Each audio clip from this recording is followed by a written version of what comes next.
Hey there! Welcome to a special episode of Video Games Club Podcast. On the week of February 5th through the 12th, Steam was doing something called Nextfest, which is where Steam displays games that will release in the coming year. These games also come with demos, which we looked through and played a few that looked interesting. The demos today are called Nevergrave and Crypt Custodian, but I won't talk about them here. Let's get into the podcast. All right, so Nextfest, the game that we're talking about in the Nextfest demos today. We're going to be talking about a game called Nevergrave, which I do believe was advertised at least on the front of Steam's it was. page. It was on either the Steam, just the store page, or it was like one of the main ones advertised on the Nextfest front. Right. So it's called Nevergrave, something of a witch. I guess I should have had this ready. The Witch and the Curse. The Witch and the Curse, yeah. And then the second game we're going to talk about today is called Crypt Custodian, which is a game about a cat who dies and has to be the custodian of the afterlife, I guess. Yeah. So, let's talk about Nevergrave first. The easiest way I can describe Nevergrave is if Dead Cells and Dead Cells and like Stardew Valley had a baby. It's kind of Stardew Valley. I would say more of like I guess like Terraria or like Starbound, because it's 2D and yeah, I suppose. Like, sideways, and you can place stuff down in the village. Yeah, I mean, it is like a 2.5D side scrollery type game. But I 100% agree about the Dead Cells. Yeah. This game, I actually don't know if you played Dead Cells. Did you? I did. I played it. Did you ever how far did you get? Like, how many hours do you have in the game? Guess I could look. Dead Cells. I actually have it installed because I was going to play it again. I have 12 hours. 12 hours. I never played any of the new DLC. Yeah, I only played it when it first came out anyway. This game definitely has Dead Cells vibes. But very Dead Cells.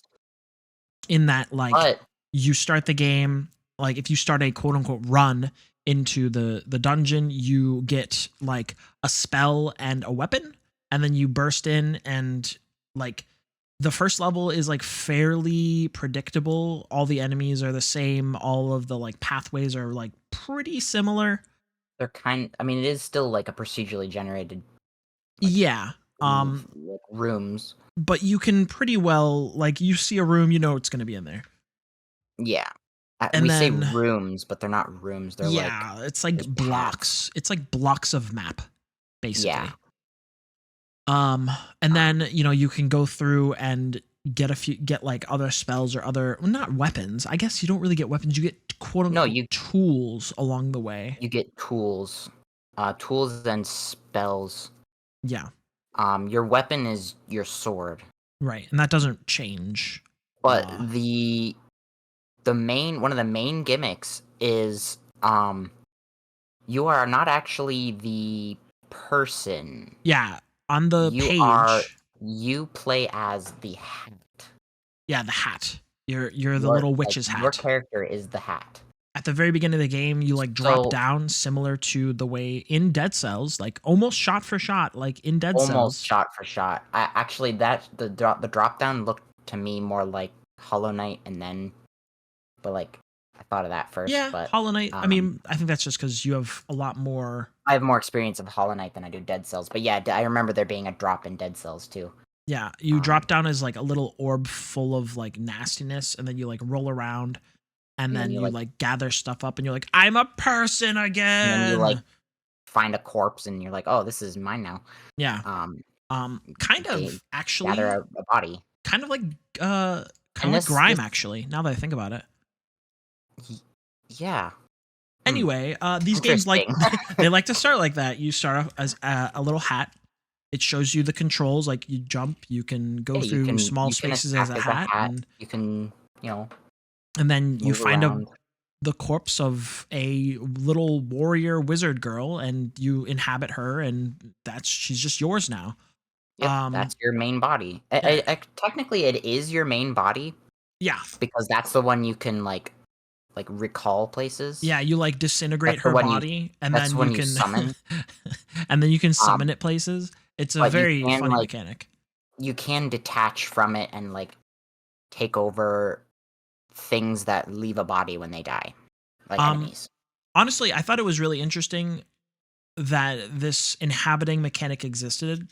I Yeah, think it would have been much more interesting if you could, like, you inhabit the corpse of a girl, but what if in doing so you essentially brought her back to life?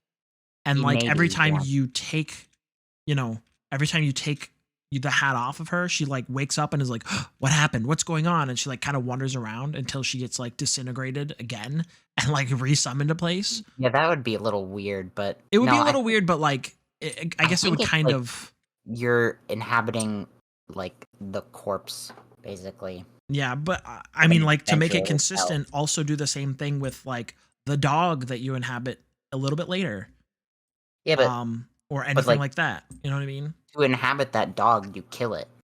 Well, yeah, but what if you didn't have to? What if you could just run up and take it? Maybe, I don't know, like Mario style, Yeah, like Mario Odyssey style. yeah. I Maybe, I don't mean, know. that's not a stretch. People know that gimmick. So I guess you could No. say that this is like it's like Dead Cells meets Terraria meets Mario Odyssey, and people would be like, "What?" It's like, yeah, it is. Promise. Honestly, I am excited for it though. Um, Um, I it was will fun. give it the criticism. Like, it was a good time. I liked a lot about it. The sprites, the movement, the combat was good. Uh, I liked a lot about it, but I will give it the criticism of like it does kind of feel like Dead Cells, Dead Cells, but anime, but worse. Okay. Um, Yeah. it doesn't have as much like intrigue or like I feel like this is bad to say, but like difficulty as Dead Cells in the fact and like the complexity of Dead Cells with their Mhm. stat system. Whereas this is like if you find a Grimery or a grimoire, however you pronounce it, if you find Grimoire. a book that gives you stats or a buff, you just get those stats. Whereas in Yeah. Dead Cells, it actually is like really complex. Whenever you Just get a stat, it makes the world harder. If you get too much yeah. of a stat, it actually starts becoming bad for you. So not only do you need to like balance things out or only take one or only take two or whatever you take or take none, you know what I mean? Mhm. You need to you have to play with like much more purpose whenever you play Honestly, Dead Cells. I'm gonna be honest. I forgot that Dead Cells did that. Yeah, no, it's a weird thing cuz like I've never seen a game ever do that. So it's I mean, definitely it makes more. sense that a game would do that. Like the stronger you get, that like the enemies should get similarly like Well, I mean, strong. not really, because if you looking at roguelikes, right? You pop True. Yeah. into a Roguelikes level, normally you find a weapon. usually the stronger you get, it's just like you later in the game. Yeah, It's supposed to be later in the game that like the enemies exactly. get stronger. You do a lot of like traversing the levels, and once you get to the hard part, like you need to prepare yourself for the hard parts. That's why in things like Isaac, it's like if you get a lot of really good items early, the difficulty of the game Just doesn't increase. It's just easy in the beginning, and then once you get to the harder spots, then it starts to even out. yeah. Dead Cells doesn't do that, but this game apparently has sort of decided to remedy that issue, which might be a good thing. It might actually be like Dead Cells, but less frustrating. Yeah. But like this is a demo, so who knows where they're gonna Yeah, take it. obviously, this is So all subject to change. Either way, I um think we're both excited for it. I'm excited for it because as you said, it's Dead Cells but slightly easier. Yeah, Uh and I so definitely wish had list a hope. Nevergrave. Yeah, Do it's you have good. anything else to add? Nope. That's about it. Um, yeah. Oh no, I do actually want to talk about one other thing. Either way, wishlist this game.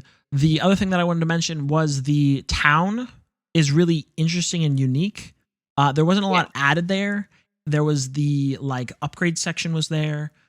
The unlocking of certain other things like certain tools, certain weapons, certain Yeah, you pretty spells. much like instead of it's like in Dead Cells where The like blueprints. you find things during your thing. I guess you do still find Well, stuff yeah, during your run in Nevergrave. You find blueprints, and then you like unlock the blueprints, and then they start yeah. showing up in the run. Yeah, well, like in Dead Cells, you pretty much have to find everything in the map, like you just Yeah. said. But this is you find monster materials and money, and then you take that back and you Yeah, buy things. it's like monster materials. You can get stone and wood, and then you build things Yeah, and then you can build in the things village. block by block, and then you can build like structures like a alchemy lab. You can build a kitchen. You can build planters to plant tomatoes and whatnot. I'm sure you'll be able to plant all kinds of things. Like Yeah. this has so much more potential than what we saw.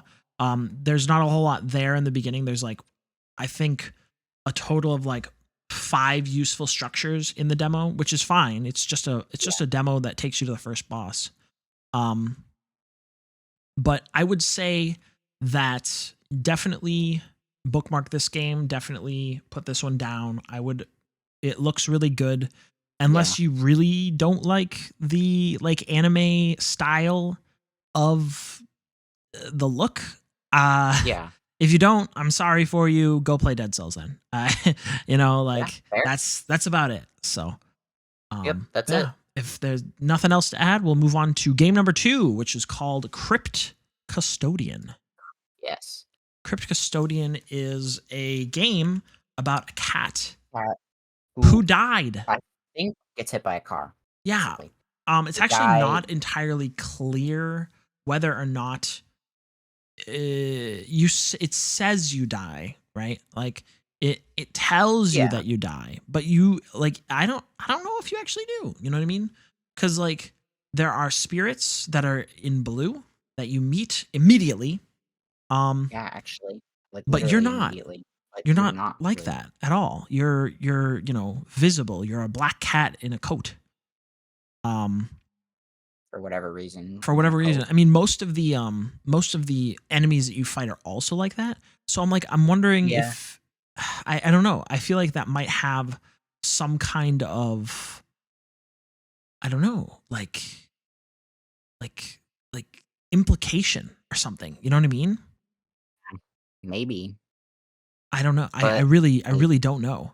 I don't know either. But it's a anyway, demo. so you get down into wherever you are. It is supposed to be the palace. You're outside the palace right now. You're at the entrance, and the guide comes up and is like, "Hey, so you died?" And you're like, "No."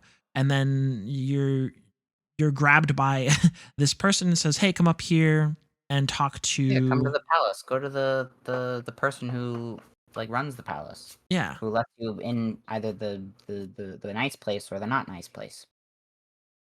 The afterlife guardian named Kendra. Indra. She's a frog, if you recall. Yes. You go and you talk to her, and she is like, "Oh, you're such a good cat." And then Yeah. you at the last second, she's like, "Wait a minute, you aren't a good cat. You were destroying up all of my statues."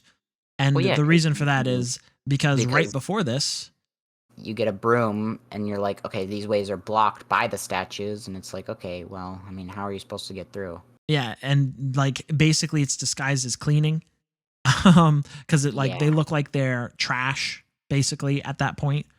And Well, so it's you're like, that, I'm but it's gonna like- clean up the trash. Your cat even says, like, I thought I did that because I thought I was supposed to. Yeah, And Kendra was like, why would you think that? but they were all statues of me. And she sends you to the, not nice place. Yeah, the outside of the palace. palace, and it inside kind the of palace. leads you to believe like, oh, And she sentences you to be Clean. afterlife custodian forever. Yeah, basically. It's sort of implied at one point during the demo that everyone who is sentenced to outside the palace is sentenced to clean forever. Not Yeah. just you. And you during the demo you do actually get a bit of a really touching story of another frog who was sentenced similarly to you, where Pebble. yeah, Pebble, who was, she was basically sentenced outside, where her, like, I don't know if it was like sibling or like best friend, I guess, was sentenced to inside the palace. And so like it's kind of a sad story of like separated in the afterlife, which is like really tragic if you think about it, you know what I mean? Yep. But yeah, there's like, even in just this little like hour-long demo, which is pretty long for a demo, like there's a whole lot of there's a lot of life in this story. There's a lot of life in this game in terms of its combat system. There's a lot of intrigue in like what's in the palace. I think that this one, I'm much more excited about this one than I am about This one was really Nevergrave good. personally, just Also, because we should mention it's a isometric. metroidvania, Yeah. but it's yeah. Isometric metroidvania, which is like really interesting because usually, is interesting in and of itself. yeah, I think that you don't get those. A lot of Metroidvanias are usually 2D side scrollers. Well, and the genre tends to rely on that perspective, right? Exactly.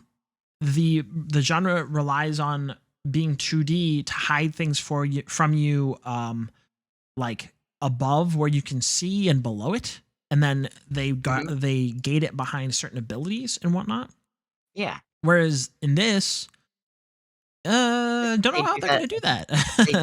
they do still gate things behind abilities, but it's like, I mean, I would assume it would just be like just off screen or like behind a wall or something. Yeah, but place you can't jump to yet, because it's like you can see past this wall because it's isometric, but like you can't do it yet. Right. So it's like still Metroidvania, but not 2D. Right.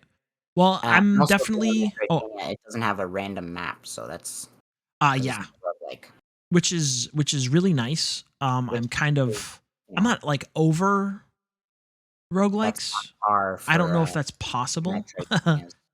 But we've been playing a lot of like randomized games, and like Metroidvanias don't usually have like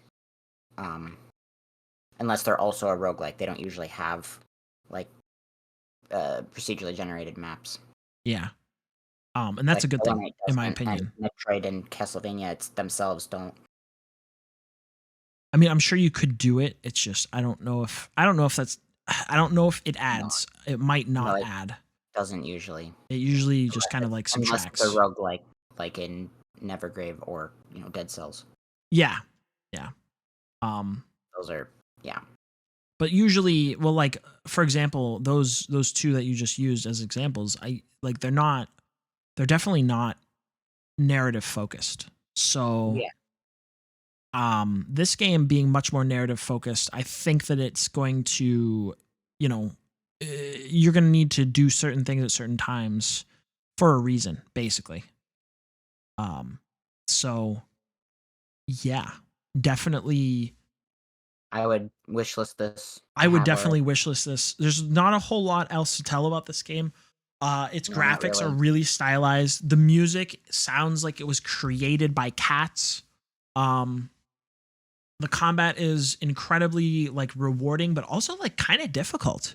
It is kind of difficult. Like surprisingly difficult, actually. Because like you have a cooldown on your dash. You have the cooldown on the dash is like the most controversial thing you can do, but I think it is the best choice that you can make. Yeah. Oh man. Which means it also turns into like combat and strategy. Yeah. I assume that there will be ways to like lower that or remove that later in the game, which is fine. There are like abilities that take up like ability slots, or like Yeah, there are ability slots because you can find those on the world map. Mm-hmm. But yeah, definitely wishlist this one if you like Metroidvanias, because I think this one's going to be I think it's going to be a heavy hitter if it's long. Like if I think if this game is like 6 to 8 hours, I think this is going to be like one that people will remember for sure. Even longer, I'd be okay with. Well, I mean, yeah, but like, let's not outstay our welcome. You know what I mean? Like, yeah, I know 6 that, to 8 hours is a really nice indie game chunk. Hollow Knight's not a short game. No. I don't think this game was made by very many people. I think this game was like 2 guys. One did the music and one, like the developer and publisher, it's one man. I'll tell you a secret. Hollow Knight was made by 2, technically 3 people. Oh, really? Okay. Yeah. So maybe it Cherry was consisted of 2 guys. I thought that it was significantly larger. Then because Christopher Larkin is the music. Yeah, this is I'm Kyle and I make Metroidvanias. My brother Eric makes the music for them. Hope you enjoy. So it's literally like, one guy and the other guy who makes music. So it's not that far fetched. Yeah. I'm just telling you. If this is how I'm expecting it to be, like it's gonna be good. It's gonna be good. It's gonna be real good. So yeah. That is it. All right. Go and if you had any Nextfest faves, we're going to be reviewing 2 more games next week, which is, I mean, obviously both of these are coming out after Nextfest is over, unfortunately. But if you have any Nextfest faves that you saw, post them down below. We would love to know what you played during this Nextfest, if you played anything. And with that, I think that's it. I think we're done. Thank you so much for watching. Have a great one, everybody, and I'll see you next week. See you guys later. Bye-bye.